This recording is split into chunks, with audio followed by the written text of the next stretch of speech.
You're a vegetarian, so what do you eat? Same question always seems to come out of everybody's mouth. People believe that a vegetarian is the hardest thing in the world. People don't eat anything. Well, obviously this isn't the case. Since I was born, I've been a vegetarian my whole life. As growing up, I've had friends who ate meat, and I was like, no, I need a burger, damn it. I never tasted one. They both said it's like, how do you live without eating meat? But I've been through this my whole life, and I've had many positive things come out of it. I've rarely been sick. I've never been to hospital, really. The answer to this question is obvious, right? Ask anyone on the streets, and they're like to tell you that it's the person who doesn't eat. But this is only partly true. A vegetarian is someone who doesn't eat meat, poultry, fish, or any products that come from dead animals. There are many other foods that vegetarians eat, and there are many types. My primary focus is how being vegetarian will lead to a healthier lifestyle. I'll show you how it can benefit your health to living longer, how it can change your body, and the world, and the significance of being vegetarian. The first thing I want to talk about is the health benefits for living a longer life. Being vegetarian is more than a moral choice to protect animals. It can help you live a long and complete life. Vegetarians are more conscious about what they consume. They do more research about what kinds of foods they're eating. This makes them more knowledgeable about a healthier lifestyle.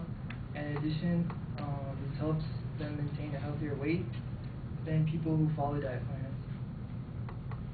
They have lower cholesterol levels while gaining fiber, more active, and have longer lifespans.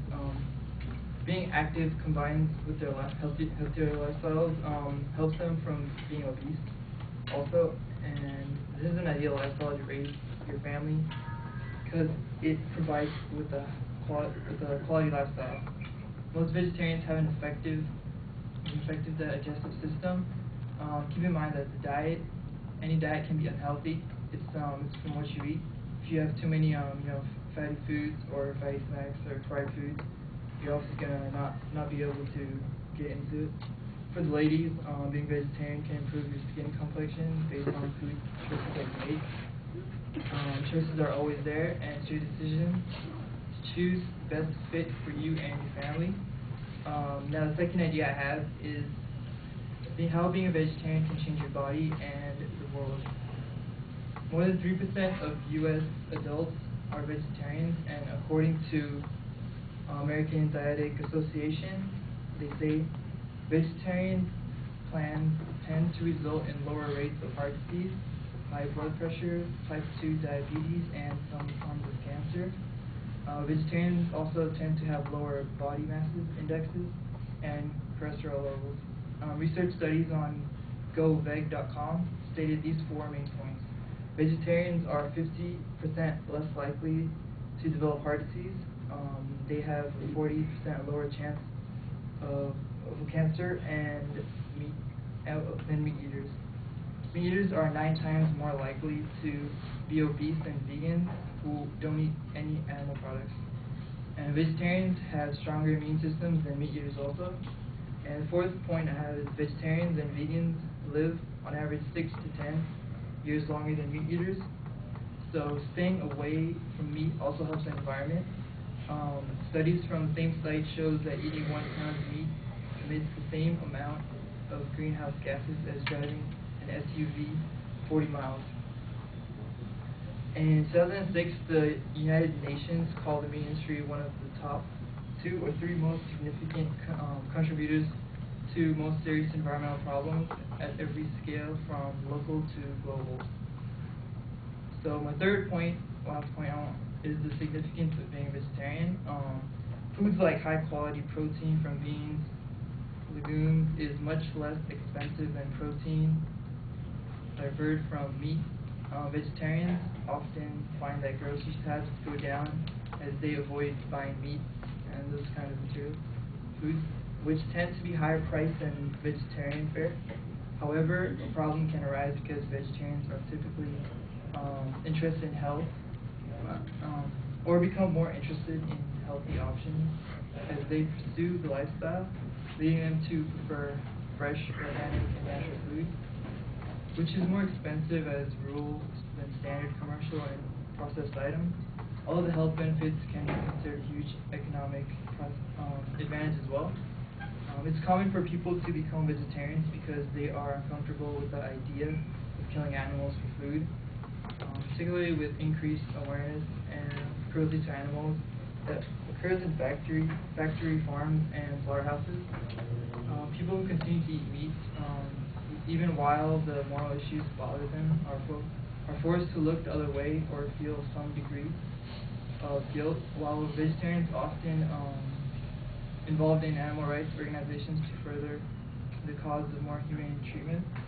So in conclusion, it may be hard to become a vegetarian, but it can make a major difference in your life and in your future. You can not only live longer, but it can be beneficial to you and your family. It can change your whole body and the environment. It has a significance to your health, and many positive effects can come out of this. There are many decisions you can make to help your future and the world's future, and here's one way you can start.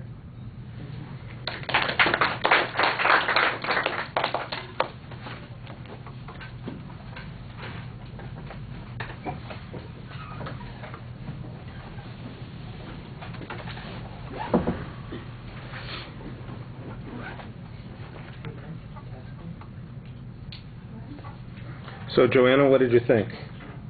Alrighty. Well, I really liked the opening. It caught my attention because it was something that was really personal to you, and it sounded like you were going to be really enthusiastic about it. But then, kind of as you went going, I felt like your like the emotional side, like your tone kind of went down. Like it sounded like you were reading it after that. I thought your structure was pretty clear. It was easy to follow. I wasn't confused at all. And a lot of your facts were really interesting as well. And I also kind of thought it was funny that you and Hua had like kind of the same, not the same speech, the same topic, but you had totally opposite points. So it was interesting to kind of see the other side of that. And the only other thing is that I just saw you kind of holding the papers, and then I felt like you were kind of limited in your gesture. All right. Well, you picked out a lot of the things that I was going to say, too. I thought that the opening was good with the personal aspect on it. You set up your speech pretty effectively at the beginning. We know where you're going, what the supporting points are going to be. There was one spot where, I guess it was right before the third point, when you're getting at the end of the second point, where you plug in the environmental issue, and it seems like it ought to be its own section. And so it felt like it was just grafted on into that one category and doesn't get much development. The first point seemed like there was a lot of stuff that there were claims without much proof on them. The second point, I thought you were much more consistent in providing some supporting information on that particular point. The presentation issues, you need to project your voice a little bit more. It also sounds like you're reading. I thought you were doing pretty good at the beginning, and you got a little better right at the conclusion, but you really are doing way more reading than you want to do at this point. And sometimes, remember, you're even telling your own story, so you don't want to seem like you're reading your own story. And because of that, your eye contact is very inconsistent. And the thing about the page, I think you'll notice it when you watch the video. You've got the big page in your hand, and it draws attention to itself because it's oversized, and sometimes you have to hold it with both hands, and so it limits you a little bit. All right, thank you.